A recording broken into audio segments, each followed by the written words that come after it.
segala yang datang dari Allah itu tidak mungkin buruk. Tidak mungkin.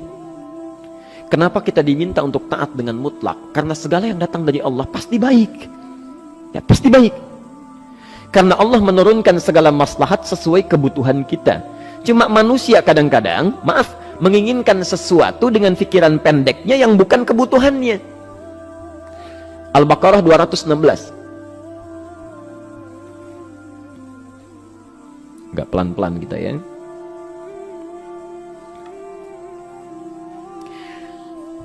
Bapak Ibu kalau diminta milih, pilih motor, pilih mobil. Pilih motor, pilih mobil. Kalau sebagai manusia biasa pilih motor, keterlaluan itu. Umumnya akan memilih mobil. Akan memilih mobil umumnya. Tapi kadang-kadang kita menginginkan sesuatu yang tinggi, menurut Allah itu bukan kebutuhan kamu. Kebutuhan kamu itu motor. Ya. Keperluan kamu motor. Kalau kamu punya mobil, sulit nantinya. Gangnya sempit, mesti bikin garasi, anggaran bertambah, dipikirin juga. Capek. Sudah, motor saja, terbebas dari banyak kemacetan. Mampu diurai, tidak banyak difikirkan. Pelan-pelan. Turun ayat, kutiba alaikumul qitalu wa huwa kurhul lakum. Ya. Diwajibkan atas kalian berperang. Dulu orang diminta jihad gelisah, ya. Gelisah. Nah, kalau ada perintah Allah yang melahirkan kegelisahan, ini maknanya. Ya. Tidak harus dalam konteks jihad yang fisik, ya. Jihad, melawan hawa nafsu kita. Jihad melawan pikiran kita. Jihad melawan prasangka buruk kita. Kadang-kadang ada keinginan kita yang kita inginkan menurut Allah itu belum baik untuk kita. Nah, sifat manusia ketika diberikan oleh Allah keputusan yang terbaik, kadang-kadang ada sifat dalam hatinya gejolak, belum bisa menerima. Ya. Ada gejolak di hatinya. Dalam keadaan demikian kata Quran, kutiba alaikumul qital. Kalau Anda merasakan sesuatu sedang ada gejolak di jiwa, sulit menerima ketetapan Allah, maka perangi perasaan-perasaan buruk itu. Wa huwa kurhul lakum, walaupun itu sulit. Walaupun itu sulit. Jangan berprasangka buruk dulu pada Allah. Ayat yang indahnya, perhatikan kalimatnya. Asa an takrahu syai'an fahuwa khairul lakum. Boleh jadi Anda tidak menyukai sesuatu, di balik itu ada kebaikan-kebaikan besar yang Allah sedang rencanakan. Ya. Karena pikiran kita pendek, maunya sekarang saja. Tapi subhanallah, Allah sangat panjang, tidak ada batasnya. Allah memberikan maslahat sampai kamu meninggal, ini maslahatnya. Kamu berpikir sekarang saja. Wa asa an tuhibbu syai'an wa huwa syarrul lakum. Sedangkan boleh jadi di balik yang kita sukai ada keburukan yang sedang menunggu kita di depan ini, kamu tidak tahu. Ya. Apa logikanya? Wallahu ya'lamu. Allah tahu masa depan yang akan terjadi menimpa kita, wa antum la ta'lamun. Sedangkan kalian tidak bisa membaca masa depan. Ya. Saya punya adik perempuan datang lalu meminta doa. Kak, saya ingin tes katanya. Ya, di salah satu bank. Kemudian sudah pada tahap akhir yang menurut hitung-hitungan manusia dan perkiraannya insya Allah lulus, karena tidak ada alasan apa-apa lagi untuk tidak meluluskan. Baik, bismillah kita berdoa, tapi doa kita seperti dibimbing oleh Quran, tidak minta dunia saja ya. Jadi dunia baik, Al-Baqarah 201, Rabbana atina fid dunya wa fil akhirah ya.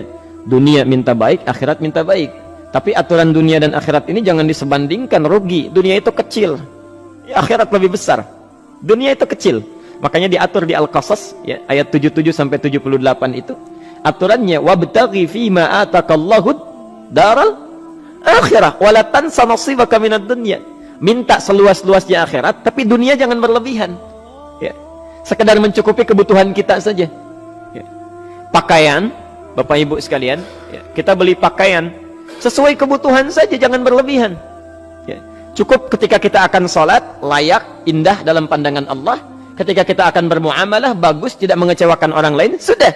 Maka waktu selebihnya, ketika kita mencari sesuai kebutuhan, waktu selebihnya bisa digunakan untuk memperbanyak ibadah. Tidak banyak energi terbuang, uang juga terbuang, tenaga juga terbuang. Bayangkan kalau keinginannya macam-macam. Wah, ingin baju terbaru, ingin tasnya Hermes, mereknya dari Paris, sekarang juga mesti dibeli. Wah, uangnya sudah 400 juta keluar, tenaga mesti keluar, beli tiketnya macam-macam dan sebagainya. Habis waktu untuk mengejar dunia, ibadah tertinggalkan. Di rumusnya dunia itu secukupnya saja. Nah, yang paling menarik, Kita doakan supaya Allah memberikan kebaikan dunia dan akhiratnya yang paling utama. Maka datanglah dengan lesu mengatakan, saya tidak lulus katanya. Kenapa? Saya bilang, saya tidak tahu, saya sudah berusaha. Tapi konon kabarnya, saingan saya adalah anak salah satu pejabat. Masya Allah. Saya bilang, kamu jangan bersedih. Kamu menginginkan sesuatu dengan pikiran pendek, Allah pasti memberikan yang terbaik yang tidak terlukiskan nanti. Subhanallah. Pekan beberapa hari setelah itu, muncul berita, ternyata dia diterima di bank syariah. Dia menginginkan sesuatu yang diinginkan, Allah menginginkan lebih dari apa yang dia harapkan. Dikasih bank syariah, di situ terjaga, meningkat keagamaannya, terjaga hijabnya, segalanya, dan disitulah kemudian diarahkan untuk menemukan jodohnya. Masya Allah. Dia berpikir saat itu Allah merencanakan masa depannya. Ya. Jadi apa yang Allah sudah rencanakan pasti baik, Pak, Bu. Jadi tadi dari salat subuh yang pertama kali ingin disampaikan adalah, coba dilihat sampai subuh ini, adakah aturan Allah dan Rasulnya yang sampai subuh ini pernah kita langgar, pernah kita ragukan. Barangkali itu yang membuat kehidupan kita sulit. Ya. Allah, Rasul membuat aturan. Dan ada 4 tipikal orang, ya, 4 tipikal orang bila dihubungkan dengan aturan yang Allah dan Rasul sudah buat itu. 1, ada yang ikut aturan. Maka orang seperti ini kata Quran, yuridullahu bikumul yusra wala yuridu bikumul usra. Al-Baqarah 185. Allah menginginkan kemudahan, tidak menghendaki kesulitan dalam hidupmu. Ya. Maka dibuat aturan, yang ikut aturan Allah pasti mudah hidupnya.